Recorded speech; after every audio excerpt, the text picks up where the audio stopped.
L'actualité, c'est également ces files d'attente interminables, des résultats longs à obtenir, des laboratoires saturés. Nous évoquions hier la difficulté de se faire dépister au coronavirus en France, mais aussi en principauté. Face à ce constat, des réflexions ont été menées au sein du gouvernement princier en concertation avec le Conseil national. Dans un communiqué, la Haute Assemblée a d'ailleurs demandé la mise en place d'un centre public de dépistage au Covid-19. Cette structure verra le jour dès la semaine prochaine à l'espace Léo Ferré, comme nous l'a confirmé en exclusivité Didier Gamerdinger hier sur notre antenne. Bonsoir Stéphane Valéry. Bonsoir Madame Rousseau.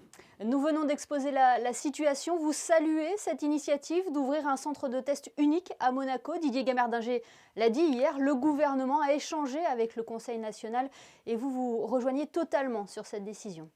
Vous savez qu'on travaille depuis le 30 mars, suite à la décision du prince souverain de créer ce comité mixte de suivi où les élus sont présents. On travaille ensemble pour essayer de faire en sorte que les besoins et les attentes de la population soient le mieux possible pris en compte dans la politique du gouvernement.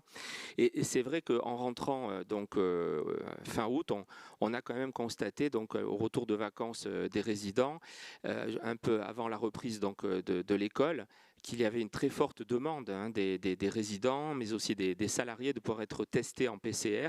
Et là, il faut bien le dire, la réponse sur le terrain n'était pas à la hauteur. Il y avait beaucoup trop d'attentes pour pouvoir se faire tester et encore plus pour obtenir les résultats. Donc, on ne pouvait pas au Conseil national être satisfait de cette situation. On a l'ambition de faire de Monaco un pays modèle aussi en matière de gestion de cette crise. Donc, j'ai demandé dès le 1er septembre au nouveau ministre d'État Pierre Dartout de nous rencontrer très vite avec le Conseil national et le gouvernement pour aborder ce problème. Ce fut fait puisque nous nous sommes longuement rencontrés mardi au Conseil national, l'ensemble des élus, l'ensemble des membres du gouvernement.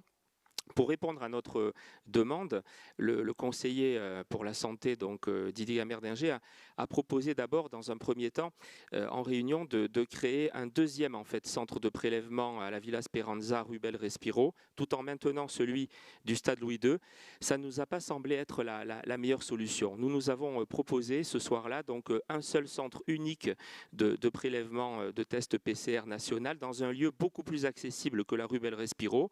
Et donc nous sommes très satisfait effectivement de la décision qui a été prise et désormais officielle du gouvernement. J'en remercie le gouvernement et particulièrement le nouveau ministre d'État Pierre Dartout qui est un homme de dialogue et d'écoute et qui l'a prouvé déjà par cette décision qui était la bonne. Donc nous aurons dès la semaine prochaine un lieu unique de prélèvement très accessible à l'espace Léo Ferré.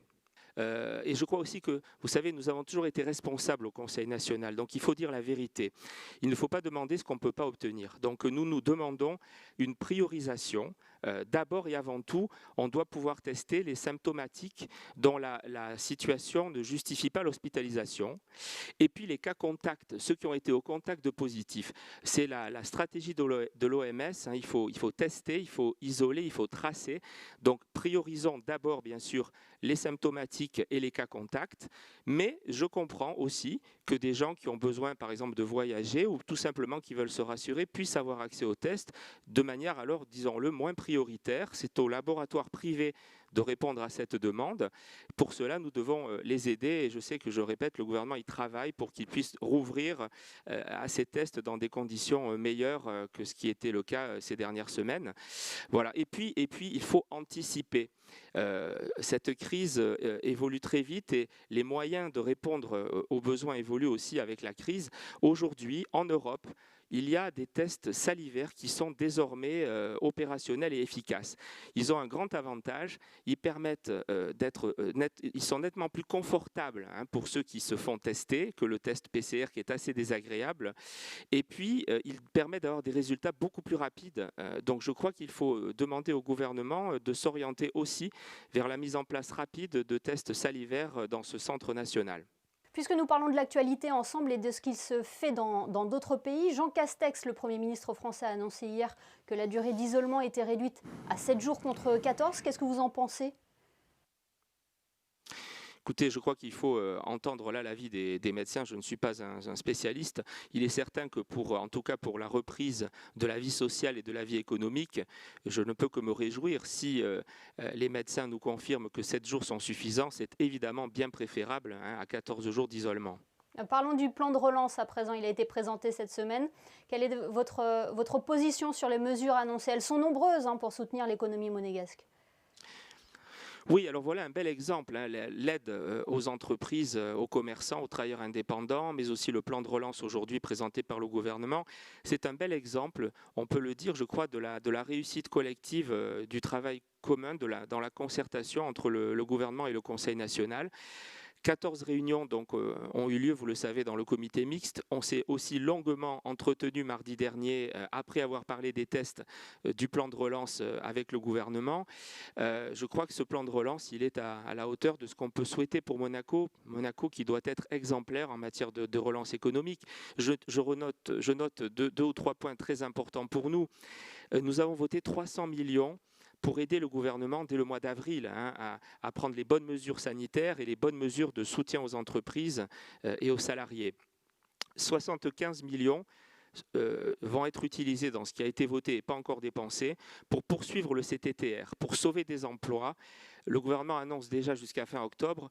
Nous disons aussi longtemps que ce sera nécessaire, peut-être la fin d'année, peut-être le printemps 2021 pour certains secteurs du tourisme notamment qui sont très impactés.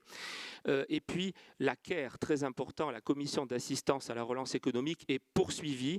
Donc il faut le dire à chaque commerçant, travailleur indépendant ou petite entreprise de Monaco en difficulté. Vous pouvez vous adresser et continuer à vous adresser à cette commission où nous sommes représentés à travers le Balthazar Sédou, le président de la commission des finances. Vous pouvez être aidé pour vos frais fixes, notamment pour prendre en charge une partie des loyers si votre activité continue d'être fortement impactée. Et puis il y a les 75 millions non dépensés aussi encore, donc c'est 150 sur 300 qui n'ont pas encore été dépensés, 300 millions qui vont être injectés, vous le savez, donc dans les plans donc, de relance concernant la transition énergétique. C'est une très bonne chose que les résidents puissent mieux isoler leurs appartements avec des fenêtres donc, qui vont les protéger davantage du bruit et les isoler mieux donc, sur le plan énergétique. Le plan bleu, très important, le fonds bleu, c'est l'avenir. Le numérique, c'est essentiel avec la création de cette infrastructure nécessaire pour réussir donc, le cloud souverain, avec aussi une aide concrète aux commerçants, aux sociétés qui ont envie de mieux commercialiser leurs produits sur Internet, donc en passant par des plateformes numériques. Le fonds blanc pour les petites entreprises du bâtiment. Nous allons pouvoir mieux mieux entretenir des bâtiments publics, mieux rénover des bâtiments publics et cet argent doit aller de gré à gré aux entreprises du bâtiment et de travaux publics et de seconde œuvre de la principauté. Et puis, un fonds qui nous tient particulièrement à cœur. Nous avons toujours dit qu'il fallait le rouge et blanc, bien sûr. Il fallait maintenir un haut niveau de commandes publiques pour aider l'économie monégasque et d'abord faire profiter cet argent public, ces commandes publiques aux entreprises, aux sociétés, aux commerçants de la principauté de Monaco. Donc, nous sommes très content donc de cette possibilité donc d'augmenter le gré à gré pour faire travailler davantage les entreprises effectivement du bâtiment, de cette aide aux commerçants qui va se traduire, vous le savez, par le maintien de la prime des fonctionnaires, mais qui va être convertie en bon d'achat auprès des commerçants de la principauté. Autre mesure que nous demandions, c'est la gratuité des parkings. Donc pour tout achat auprès d'un commerçant de Monaco, 4 heures de parking gratuit. Voilà. Pour autant, mon enthousiasme, je le limiterai en disant que nous avons appris à être humbles depuis le début de cette crise parce que les choses évoluent extrêmement vite et nous devons continuer, gouvernement et Conseil national, à être à l'écoute des représentants des entrepreneurs et des commerçants, des représentants des salariés et nous devrons sans doute adapter encore dans les prochaines semaines ce plan à l'évolution de la situation et à la réalité des choses. Mais nous allons, j'en suis persuadé, réussir tous ensemble à faire de Monaco un modèle de relance économique. C'est ce que j'allais vous dire, Stéphane Valéry. Continuons nos efforts ensemble. Merci beaucoup d'avoir été avec nous. Merci à vous, Madame Rousseau.